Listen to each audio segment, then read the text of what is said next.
Le Mans series, the Petite Le Mans, 1,000 miles or 10 hours, whichever happens fastest, at Road Atlanta, one of America's great racetracks, now even faster and even better since Don Paynos took it over. Hello, I'm Martin Haven. Well, let's look back at the third running of the Petite Le Mans. In '98, it was Yannick Das flipping Porsche. In '99, it was Jörg Müller, last moment gravel trap crash. What are we going to see in the year 2000 around this 2.5 mile, 12-turn, pitching, diving and awe-inspiring Road Atlanta race course? Anything could happen, but if we follow what's happened so far this season, it looks as though the Audis may well have this one in the bag before it even starts. But Paynos had a good luck last year against the impressive BMW team to score a great result. They'll have to do even better this time with Alain Meknish and Emanuele Pirro planting the Audis first and second on the grid. 3/10 separate them.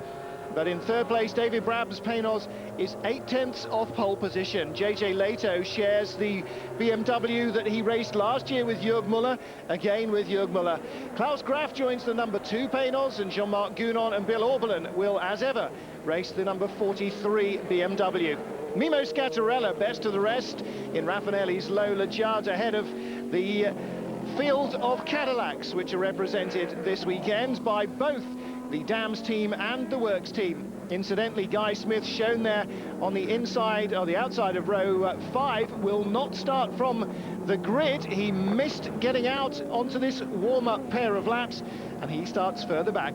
2 Lolas for the Conrad and John Field racing team, ahead of the GTS pole-sitting Corvettes. Yes, both Corvettes ahead of the field of Vipers. Not 1, not 2, but count them 3 red and white Vipers, headed by Beretta and Wendlinger's car. David Donoghue in the 93 car next up. Tommy Archer will start car 92. Chamberlain's car, the 61 Viper, will be started by Xavier Pompidou, and Zach Brown's GTS Rook Porsche is just ahead of Randy Pobst in the Alex Job Racing GT Porsche, which sits on top of the GT pile. Lucas Luhr and Dirk Muller's Dick Barber racing car next up, ahead of the best of the PTG BMWs, looking much more competitive. That's the 7 Side and Stuck car. Sasha Masson shares with Bob Wallach as we get down new car number 12, a Viper for John Paul Jr. and his teammates from a new 2-car team, the Patriot Motorsport team. Both cars crashed heavily in practice. Only one of them will make the start. And that one, having changed tyres after qualifying, will start from the tail of the field. So John Paul Jr. and his crew right at the back. Cindy Lux starts car 81, an all-woman crew for the first time in the American Le Mans Series in that car. And the onboard camera as well, one of them with Alain Meknish, the pole sitter. The Audi pace car is leading them round for the second of their green flag laps. And there is Guy Smith in the 36. Johansson Matthews, Reynard Judd, he will share with Ralph Kelleners. Well, they failed to get out of the pit lane, so already on the back foot. But this car has been impressively improving throughout the season. Let's see what they can do as we go ready to go green. Alain Meknish on the left with the yellow wing on the Audi, controlling the pace until he sees the green. Now he goes. So too alongside him goes Emanuele Pirro. The BMW's line astern behind Pirro. The Paynos' line astern behind Meknish. And will Meknish hold it into turn 1? Yes, he does. A very wide run into turn 1 at Atlanta, and then over the hill through 2. David Brabham monstering round the outside of the BMW as the field streams over the hill. The Corvettes ahead of the 3 Vipers, then the GTS leader being followed by the GTS field, and the GTs being headed up by the Alex Job Racing Porsche.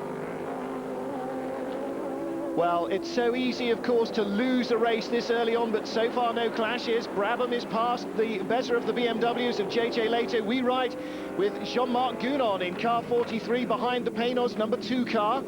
And that is the Magnussen Cato car, being joined this weekend by Klaus Graf, their German test driver. Then the Raffinelli car, the red and green Italian-coloured Olive Garden Lola Judd. And he's leading the Cadillac hordes, but it's Meknish out front by a second or so already from Frank Bieler. Well, Meknish attacking right from the word go, and he's determined to try and lead the field away and lead it by as much as possible through the awesome turn 12. Here comes the GT battle, 5 laps in.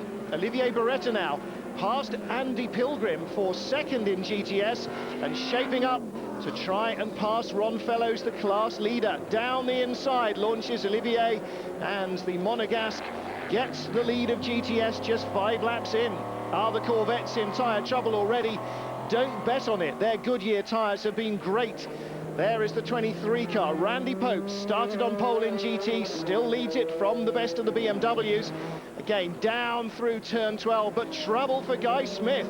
Started late, now gearbox problems with the Matthews, Johansson, Reynard Judd, and he is really struggling. You can see the battle for third and fourth passing him. Brabham locking up in the Paynos, but Smith has got other things on his mind.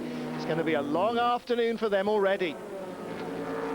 Well, drivers in trouble, cars in trouble already, and they're not the only things. Look at this, the wildlife getting in on the act.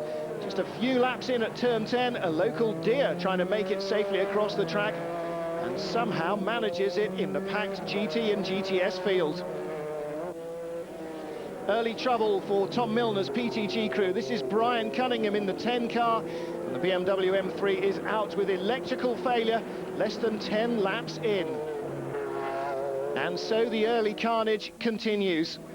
The 30 Porsche coming into the pits, right front tyre and damage.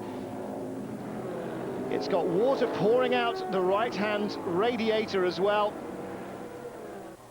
And that's going to be a long stop for them.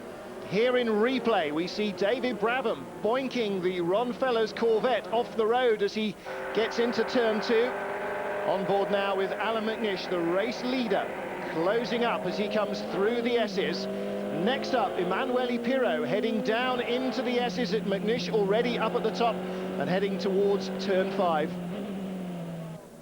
30 minutes in, Pirro in for a stop and go, passed under a local yellow flag at one of the corners and was penalised as a result.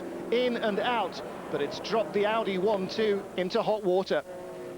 David Brabham now second in the lead panels, and bet that he is going to keep his foot down, buried trying to catch his great friend and deep rival Alan McNish. As Brabham pedals on, trouble already for Franz Conrad's Lola. It's got a drive problem. It's come off the road at the bottom of the S's, cruised off and into early retirement. Just after the half-hour mark, and his 1,000 miles won't get notched up. Alan McNish pulls away from Xavier Pompidou in the Chamberlain Viper, car he shares with Stephen Watson and Milka Duno, the women's global GT champion. And McNish is leading, and leading comfortably. He's the class of the field here. First of the pit stops, JJ Leto brings the BM in from third place. This is the BMW art car that was shown off at Le Mans, never raced from Le Mans 99. Now it's brought out onto track. Fuel going on, and with the Le Mans rules, no tyre changes till that's finished. Emanuele Pirro is in from 6th place. Don't forget that stop and go. Fuel, no driver change there either. Very early for the driver change, but they're ready to go if he needs tyres. Out comes JJ. He took on 2 left side tyres, and it's quite possible that the Audi will do Gorn coming out into the pit lane we saw there a moment or two ago, and that means David Brabham is expected as the Audi does take on not left sides but a full set of tyres. There is Brabham. The number 1 Paynos is in.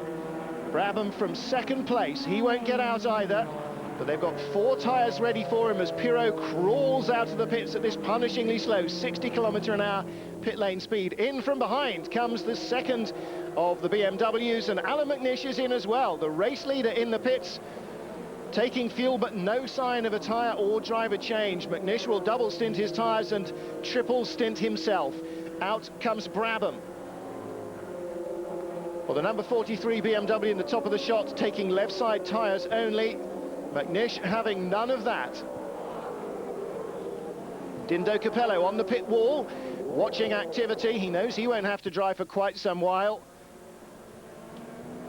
The Olive Garden Lola Judd is in the pits as well as McNish leaves. And Bill Auberlin's BMW also in the pits. Alan McNish in traffic, catching Bill Auberlin. Bill Auberlin in 5th place. Got out of the pits just ahead of the Audi. And into 10, McNish makes no bones about going straight inside. On board with Oberlin, taken over from Jean-Marc Gounon at the end of the first stint. Quite unusual. Past the Corvette they come, down the front stretch.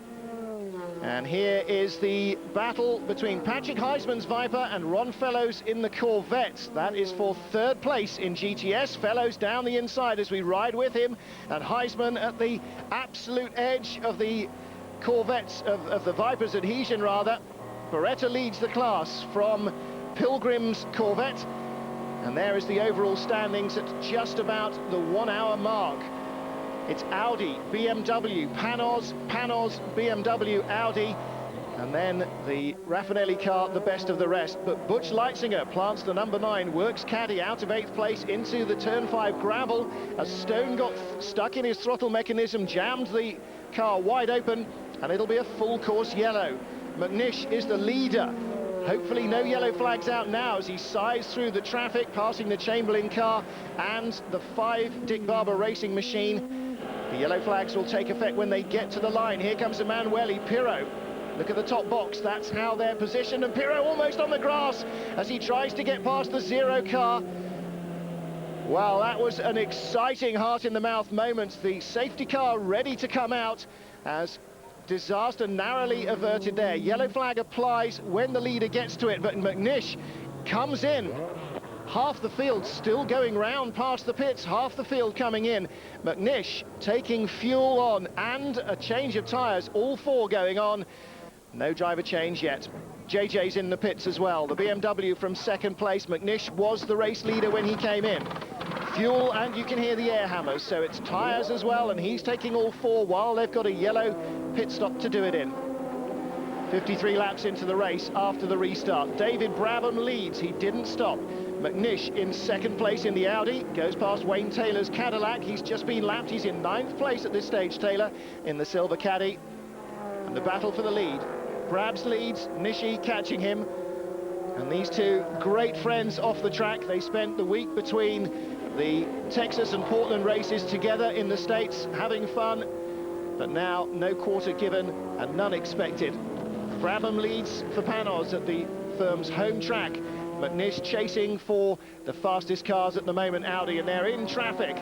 They've got the Olive Garden Lola and the BMW right between them. They're going around side the Shane Lewis Aspen Knowles Porsche, the GT car as well.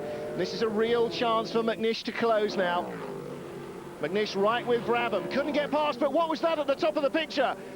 Something drastic happened at the top of the picture. That's a BMW, that's Bill Oberlin. He's got no front bodywork. Bill Oberlin bails out of the BMW, no rear wing on it either. What happened there? Well, that is the top of the steep rise on the back straight where they're touching well over 180 miles an hour. And Bill Oberlin walks away from the BMW, which is clearly wrecked, examining his arm. He's got a sore arm of some kind. Top of the picture, let's have a look. The Raffinelli car pulls out past the Corvette, and Bill Oberlin does a Yannick Dalmas, a full 360-degree nose-up flip, lands on the wheels mercifully, and the car hits the wall and starts to disintegrate.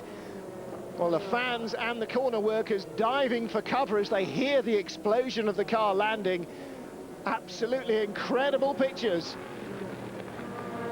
Bill Oberlin being talked to by the safety officials. He's clearly okay, pointing up in the air. Yes, you can see the hand gestures explaining all that. They didn't see it, but Oberlin was in the middle of it. And there again you see he catches a pocket of still air behind the Lola, and the car just takes off. Well, absolutely incredible. We catch up with him back at the pits. We knew that in this race, the only place where it can happen to you is this place over the top of the hill. And we also knew that the Lola, since the beginning of the season, is a car which is putting you out a lot of downforce. When you are right behind, you put you the front very up. And I think, you know, I should say that Scattarella was in front of us since 10 laps. He was 2 laps down and he didn't let him pass, and I think he wanted absolutely to pass because we lost time behind him. Well, teammate Jean-Marc Gounon explaining what happened there. Charlie Lamb talking to the crew. Now let's catch up with Bill Auberlen himself. It's great to see you in one piece. You're a member of that exclusive Upside Down club now. Wow, well, isn't that great? I mean, I didn't want to be a member, and Mom, I'm okay, everything is fine, but the BMW was running fine. We were tuning it from pit stop to pit stop because we were struggling a little bit. Let's see it one more time. Well, it's pretty.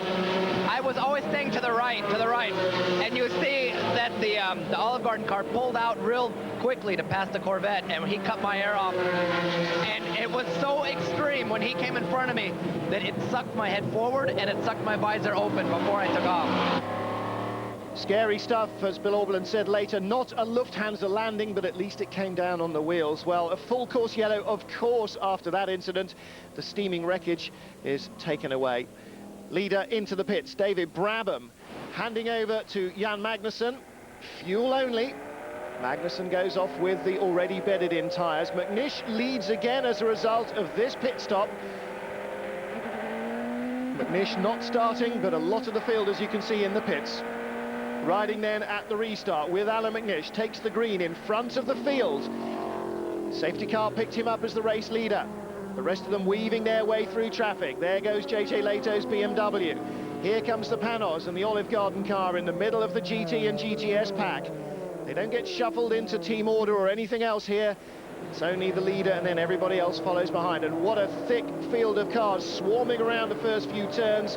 Jan Magnussen right in the middle of it. Number one car deep in traffic. And has he got a problem on the left front? He has. Magnussen with a problem on the left front. Somebody coming into the pits. That's Lucas Luhr. A right rear tyre is let go, is letting go. And he needs to slow right down. Magnussen in the pits. He had a puncture. Lucas Luhr had damage.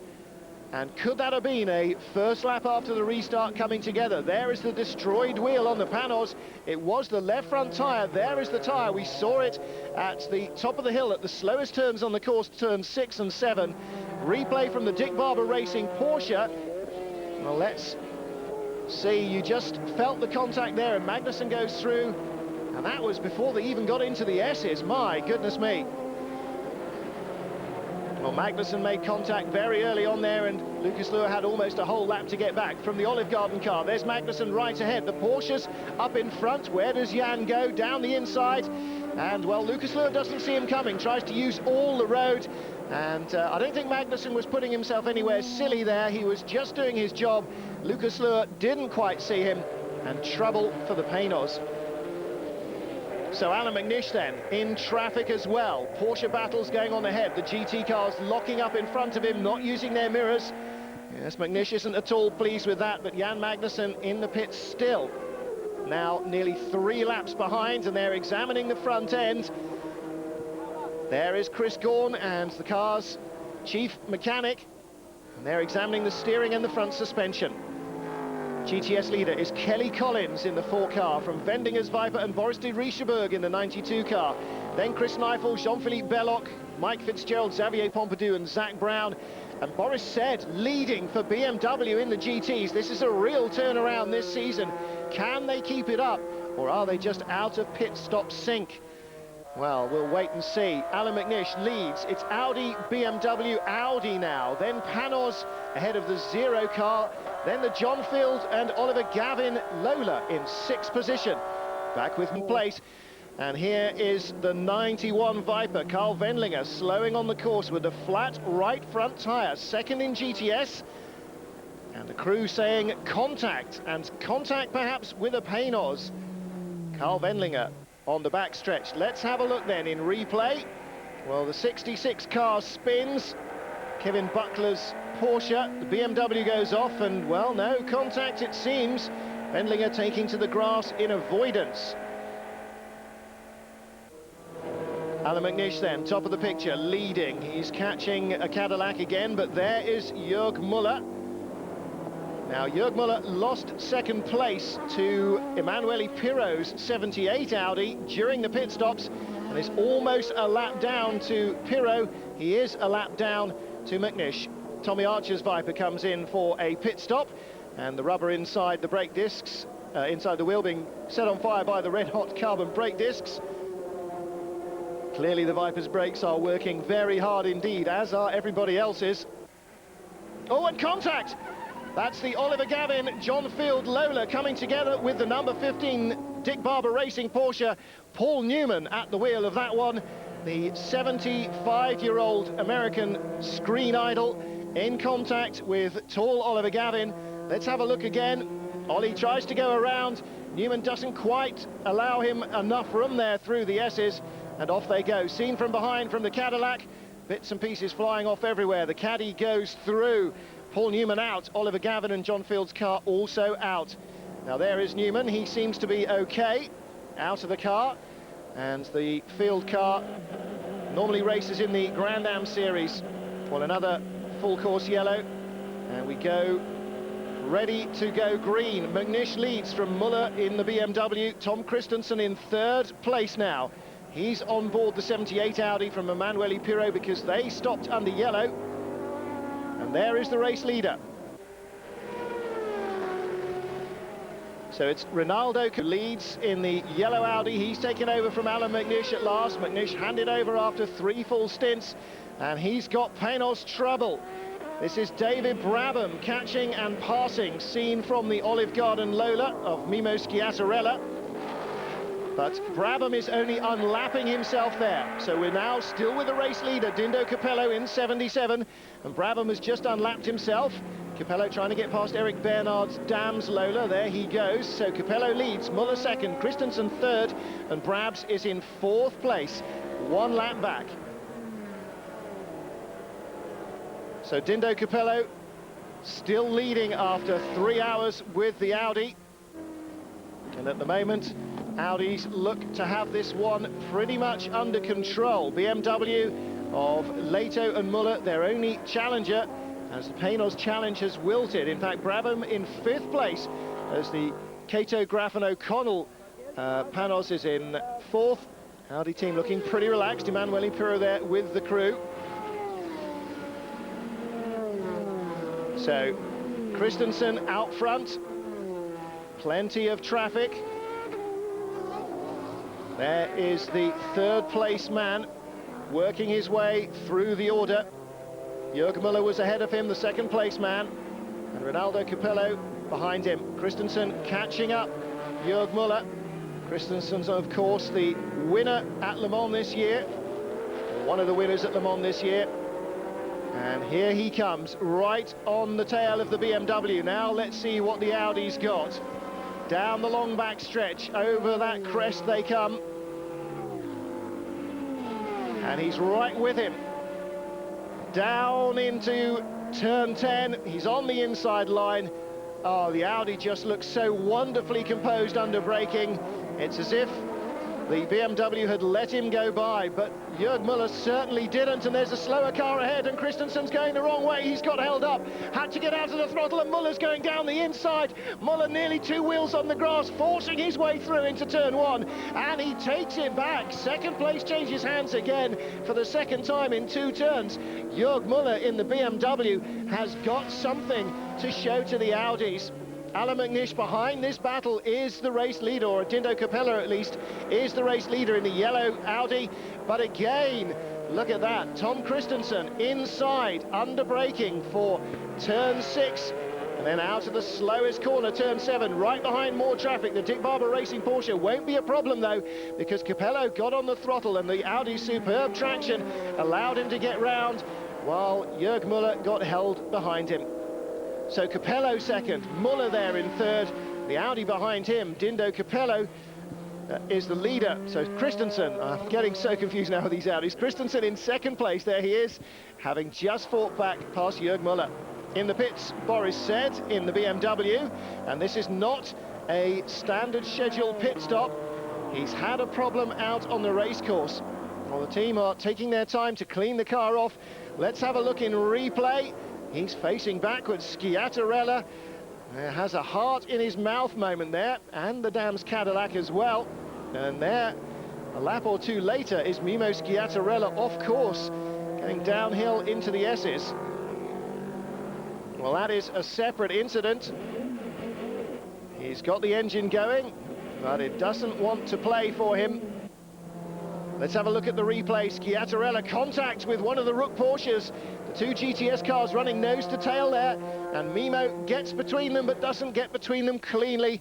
Tags one, and let's see it in replay from the man himself. Over the rise now, heading down out of 2 into 3 and 4. There are the Rook cars ahead. Their own private battle. They swap places in GTS. And dang, just as he gets past, he clangs the Rook car, tucks his head right down. He knows that wall is very close on the outside, and it's another full course yellow. So the Audi's running 1 and 2 now. There is your race leader, Rinaldo Capello, who took over the lead car from Alan McNish, and just ahead of him on the track, but behind him in the race was Tom Christensen. Tom Christensen being waved by the pace car and picking up a lot of ground as they go yellow again into the 5th hour of the race. Dindo Capello leads, Tom Christensen in 2nd place, and plenty of battling in the GTS class. Andy Pilgrim leads it from Tommy Archer, Olivier Beretta, and Ron Fellows is just behind in 4th place in the other Corvette. In the battle as well there, in the middle of the mix, the number 2 Panos trying to find a way through. Just can't. The S's are really a one-line piece of racetrack. Pilgrim has got the jump, and now look at that. Oh, and a Viper upside down, and that's the Team Patriot car. Brett Parker at the wheel. Now, they started the weekend with 2 cars. They crashed them both twice in qualifying. Only one of them made the field, and that's Brett Parker's car. He's upside down at turn 12, yellow flags out. This will be a very worrying moment for the team as they see this on the monitor. So full course yellow being shown, and the corner workers helping Brett Parker out. Fortunately, he is uninjured, as his teammate John Paul Jr. joked before the race. He said in qualifying they'd been concrete-seeking missiles, and it looks like they didn't manage to iron that out for the race itself. Well, Brett Parker shaken and not injured. Let's have a look. Oh, huge tank slapper out of the final rise under the bridge there. And how many times have we all done that in our racing simulators? Too fast under the bridge. It tank slaps its way down the hill, and in real life a very hefty impact for the Patriot Viper. Brett Parker, though, fortunate to walk away from that one. Ready to restart then after yet another full course yellow. More pit stops under the yellow flag, and one of the Dams Cadillacs all over the curbs there at the restart, trying to emulate Parker's accident. Anyway, it's now Michele Alboreto in the lead Audi. JJ Leto in 3rd place in the BMW, number 42, there he is. Jan Magnussen is in 5th spot in the number 1 Paynos, there he is. And look at this, dicing all over the place. Here comes Tom Christensen. Tom Christensen, as JJ Leto gets past the race leader, Michele Alboreto, he unlaps himself. He's now on the lead lap. 3 cars on the lead lap, the 2 Audis and JJ Leto. And Tom Christensen is chasing the race leader. So we're 4 hours into the race at this stage. And the Panos right with Christensen, but not on the same lap. That's Jan Magnussen in the number 1 car, riding with Tom Christensen. Still with all the power and traction these cars have got, the Audis snaking out of turn 7. Onto the back stretch they come. And there is the race leader, Michele Alboreto. 2nd place right behind him, his teammate Tom Christensen on board with Christensen down to 10. And he's reeling in Alboreto hand over fist. This is a genuine race for the lead. Michele Alboreto into 12 behind the Alex Joe Porsche, can't get by it, and Christensen's got a fantastic run on him. The lead changes hand and Magnussen goes through too. Magnussen passes the leader to unlap himself, or passes Alboreto at least to unlap himself. He's on the tail of the leader. Well, the Audi team watching this and following it on the pit lane monitors. Good move, they say. They must be the mechanics of the 78 car then. So on board now with Michele Alboreto in 2nd spot. Alan McNish will not be happy with that, looking at it back in the pits, nor will Dindo Capello. So JJ Leto heads off. Have a look again. The Alex Choate Porsche on the racing line. And Alboreto just didn't come out fast enough from behind it, lost too much speed into turn 12, and the others slingshotting through. I've got to say, Magnussen in the Panos comes out of 12 like a rocket. He really fires through 12. Enormous courage to take that flat. It's a monster turn. It doesn't look so huge on the TV, but boy, you fly down the hill under the bridge. It's a very steep hill. Well, there again, the BMW pouring on the power as he runs away from Christensen. Christensen, the race leader, and he's got Magnussen right with him. It's contact! Magnussen, don't forget, trying to get himself back onto the lead lap, and contact with the race leader. Nose to tail, they hit. Magnussen couldn't avoid him, he was coming so fast. Christensen jinked, and damage to the left of the Audi. Damage to the back end, the all-important rear diffuser, which gives them so much rear end, and overall balance has been hit. And undoubtedly there'll be damage to the front of the Panos as well. Maybe the splitter. Have a look again. They come out behind the slower car. Magnussen much quicker, goes to the outside. Christensen covers. Magnussen jinks to the inside, and he would have made it, but for about 4 inches of Audi, he couldn't clear. Well, they stay on track in those positions, but oh boy, yes, head-in-hand moments there for the co-driver Emanuele Pirro as he sees Christensen come close. Can't avoid a wry smile. Christensen still leads at 5 hours. Alboreto on second spot on the racetrack. Leto third on the same lap, and then the Panos is a couple of laps back. More in a moment. Le Mans, Tom Christensen leads for Audi despite the damaged diffuser caused by contact with Jan Magnussen. Smoke coming off the rear of the car as the back end moves around underneath it, rubbing on the tyres, and into the gravel has gone the second place GT car. That's the Dick Barber racing car, Bob Wallach at the wheel. Their teammates Lucas Luhr and Dirk Muller lead the race. Randy Pobbs, Bruno Lambert and Anthony Lazzaro were third in class. They'll be second now. Andy Pilgrim, the GTS leader for the Corvette team, chased by the Vipers of Beretta Wendlinger Duez and Archer, Heisman and de Riescherberg, second and third in class. Well, that's going to bring out another full course yellow. Here is Tom Christensen, the leader, coming in immediately under the yellow flags for his pit stop.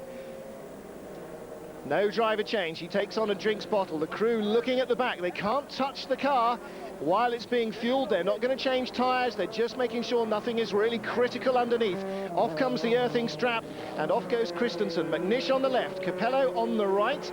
There in the 77 team. That car currently lies second. Michele Alboreto, well, it did lie second, but now that Christensen is back out on the track after his pit stop, it's Alboreto that leads. So Christensen in second place now. Well, Tom Christensen struggling with a lack of grip. Have a look at the back here, underneath the car, as it goes over the bumps. You can see the back end, the whole of the underside there, rattling around, the floor dragging on the ground, the belly of the car damaged. What's more, the back of the car there is where the transducer is mounted for timing and scoring, right on the tail of the car, and they're having to be scored manually now, and that might cause them a problem as well. Well, they'll get the lead back as Michele Alboreto comes into pit road. He will hand over the car, and Kelly Collins coming in the number 4 Corvette. He's got a loose left wheel, he says, on the rear. And yes, you can see it there. He radioed in just after his pit stop to say, it's really not right, I'm coming back. And it looks as though a wheel nut has not gone on. Kelly Collins back in the 4 car. Tom Christensen, the race leader then, working his way through the GTS class. There is the Chamberlain Viper ahead of him once more, and he goes safely by. The Chamberlain car also being passed by the Oreca machine and the BMW behind. So Christensen once more in the lead, and problems on the front stretch, and this will bring out at least a local yellow. A fire in the Rook Porsche. This is the 08 car, and out gets, who's driving? Martin Snow. Martin Snow bails out. It's blown a turbocharger. That's why the fire is there under the bodywork, and he knows all about building Porsches. He's not going to open that back end while it's well ablaze and give it some oxygen. And look at that. There is a classic turbo oil fire. And he gets off the track straight away off the racing line when he knows what's happened, pulls it off on the grass. and tries not to leave oil anywhere. Well, that car had been given up for dead almost by the team earlier on with a broken transmission. Seems like it really didn't want to go the distance, did it? Carl Wendlinger's car does, it seems. The GTS leader now. And right behind him is the GT leader, not in terms of laps, but actually on the racetrack at the moment. That's Lucas Luhr. The Alex Joe racing car that led for so long got jammed in gear, and that's having trouble. Christensen's car back into the pits on its regular scheduled pit stop now, and the crew are going to take this broken diffuser off and fix, at least temporarily, a timing transponder back onto the car. And they will be allowed to use an extra crew member at the next stop, above and beyond the 4 you're normally allowed, so they can try and fix the car with a proper transducer on it. So Emanuele Pirro in 3rd place as he leaves in 78. Behind him, JJ Leto, who is back up into 2nd. Well, the lead has changed only between the 2 Audis, but 2nd and 3rd has been a real Audi-BMW battle. The team's now starting to feel the pace. Alboreto leads, or at least the 77 car does, with Capello at the wheel now from the 42 BMW. And there is the race leader, the 77 car. And it's Alboreto, the 93 Viper, just squeezing together. And there is the Viper coming back onto the track. That's the David Donoghue, Jean-Philippe Belloc, Dominic Dupuis car. Doesn't seem to have suffered too much damage, managed to avoid the wall. Have a look again in slow-mo. And Alboreto going for the gap. And in the low sunshine of the early evening, clearly reflections making sure that he wasn't seen by the Viper driver. So JJ Leto on the charge. Emanuele Pirro is in 78, and JJ Leto goes by him. Now he is on the lead lap again. So the BMW having to do a lot of fighting back. Alboreto still the race leader in the Audi with the yellow markings, the yellow nose cone, the yellow cockpit surround, the yellow wing. 77 still leads, 78 still 2nd, but the BMW in and on the lead lap.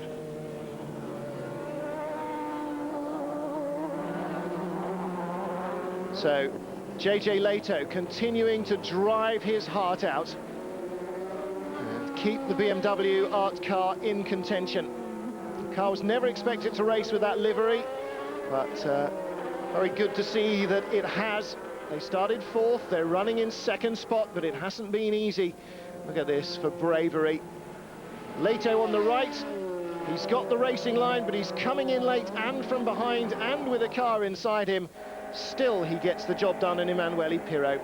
Evening now starting to fall. The lights are coming on around the track and on the cars as we ride with Alan McNish in the 77 car. The race leader now, he's taken over from Alboreto.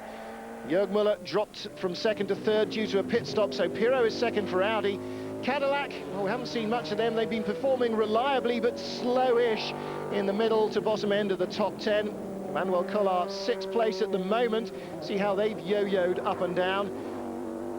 He shares that car with Eric Bernard. Next best placed car is Max Angelelli, Wayne Taylor and Eric van der Poel's factory car, one of the aluminium coloured Cadillacs. Well, they're inside the top 10, but not by much. They're chasing the Panoses, but the Panos are a few laps ahead of them.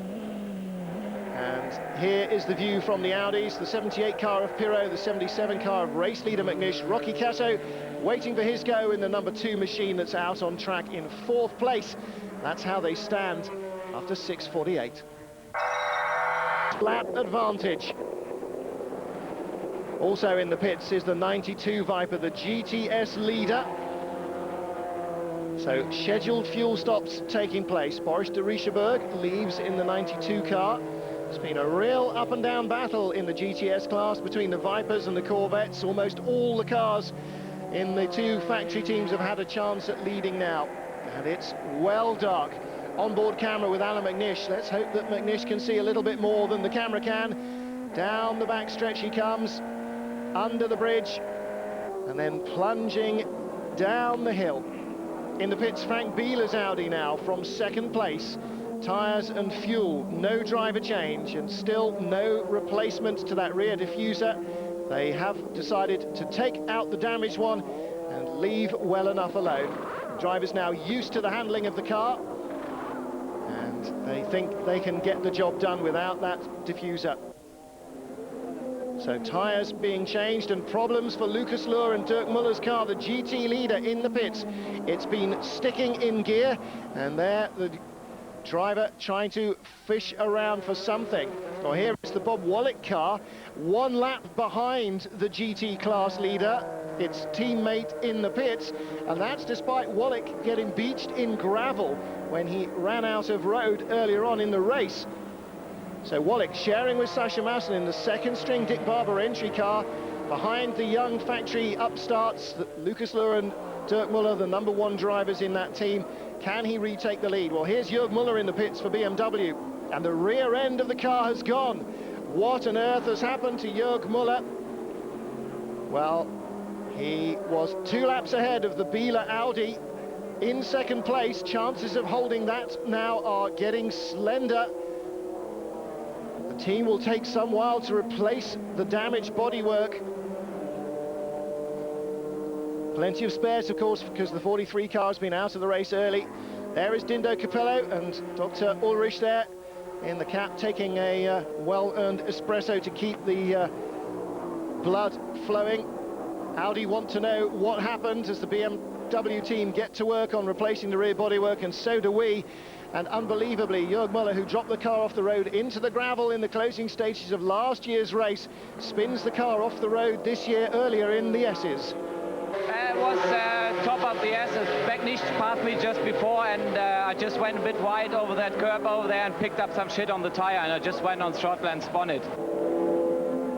So the 42 car being repaired, Jörg is out and JJ in to get his head down and charge and maybe try and work their way back up into second place, and with that may go second place in the championship. It's Audi 1-2, Brabham and Magnussen third in Paynos #1, then Leto and Muller fourth as we approach the 8-hour mark. The second Paynos in 5th position, ahead of the best of the Cadillacs, which is now the 31 car. Well, JJ Leto now down to 5th spot as he gets ready to leave into what will be the final hour of the race. Unless there's rain or a huge yellow flag period, this will not go the maximum cut-off time of 10 hours. It will do the 1,000-mile distance, which should take them to a little over the 9-hour mark. Audis 1 and 2, Paynos 3 and 4, BMW in 5th place. What can the championship leaders before last race do from this? Hiroki Kato, #2 Paynos, off track.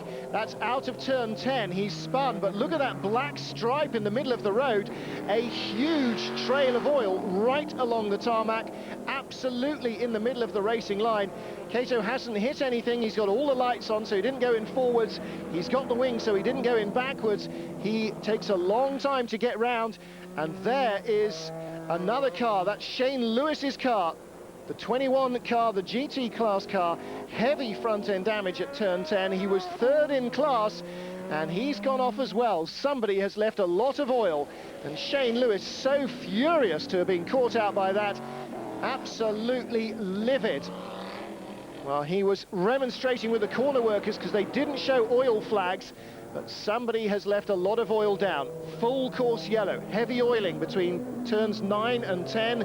That's the crest on the main straight and the bottom there of the dip.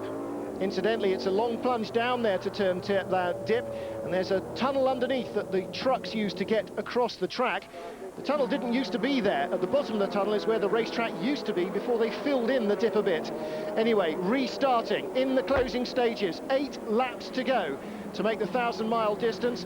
The battle for second place is between Frank Biela in the Audi and Jan Magnussen in the Paynos. There is Biela cresting the rise, and there is Magnussen. Magnussen 4.9 seconds back. Biela with trouble in the car, of course. Don't forget, no rear diffuser. Magnussen also with a misaligned left front suspension. No dive planes on the front of the car on that side. They're wearing out left front tyres. They have to change it at every stop. But still, Jan is flying. He's up to a 2.5 seconds a lap quicker. And as he gets into the closing stages, he is right with Dindo Capello. Through past the Corvette there goes Frank Biela, and Dindo Capello, the race leader, is blocking Jan Magnussen. Well, Alan McNish not at all happy about that tactic. It's his car that is at risk. If Magnussen touches the Audi and somehow knocks it off, they will lose the race. And, oh, contact! That's the battle for the GTS lead on the closing couple of laps. And that is the number 3 car off the road. Turn 10, not the number 3 car, the number 3 car goes into the lead, in fact. It's Andy Pilgrim in the number 4 car. It's the 92 car of Tommy Archer, the Viper.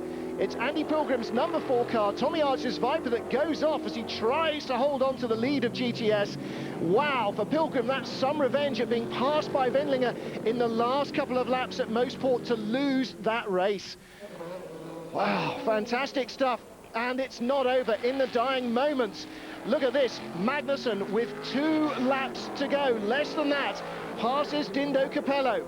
Has he got enough time to catch Frank Biela? Biela still in 2nd place. The leader has now been passed. There's nothing to stop Magnussen catching him. He's right behind him next time as they come down to turn 10. 1.6 it was at the last split. It's less than a second, and Magnussen surely can't fail to catch him now. He's right with Frank Biela, and as they get to the line, it'll be the white flag.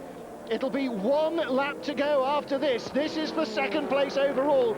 This is either a result from nowhere for the Paynos, which has been in trouble, or it's a well-scraped 1-2 for Audi. How will the traffic play into the hands of Magnussen? How will it play into the hands of Biela? Well, McNish and Alboreto aren't really worried. They're going over to the pit wall to join the crew. They know they're going to win unless something disastrous happens. And out of 10, Biela's got the lead. Magnussen's with him. A slow car ahead. Can Biela deal with it? Yes, he'll get the line through. Biela will hold on to 2nd place. And Magnussen will be beaten for 3rd, right behind the McNish's car. 77 takes the win. Wow, McNish wins, Alboreto wins, and Dindo Capello wins. And the GTS class goes to Andy Pilgrim's Corvette. Their 2nd win in a row. Great result for the Corvette team. Well, he really took that one from the Vipers. Bob Wallach finishing in the GT win with a very smoky 51 car. Let's hear now from Alan McNish, the race winner. It was a bit tense. The last hour, thankfully, was a little bit more secure, but it was very, very tense for Audi for a 1-2. Who managed it? Well, managed it, they did, and a very breathtaking finish. Capello, Alboreto and McNish winning from Biela Christensen, and the Audi 1-2 becomes a fact. Well, there is how the rest of them finished. The GTS class going to the Corvettes again, and the GT class to Bob Wallach in the Dick Barber Racing Porsche. They reconvene again in a fortnight's time at Laguna Seca in California, and you'll be able to see that race on Eurosport as well. And then the penultimate race of the year at Las Vegas before New Year's Eve, when we go for the race of 1,000 years at Adelaide, Australia. Until we next meet, I'm Martin Haven, and I'm going to take a breather. Bye for now.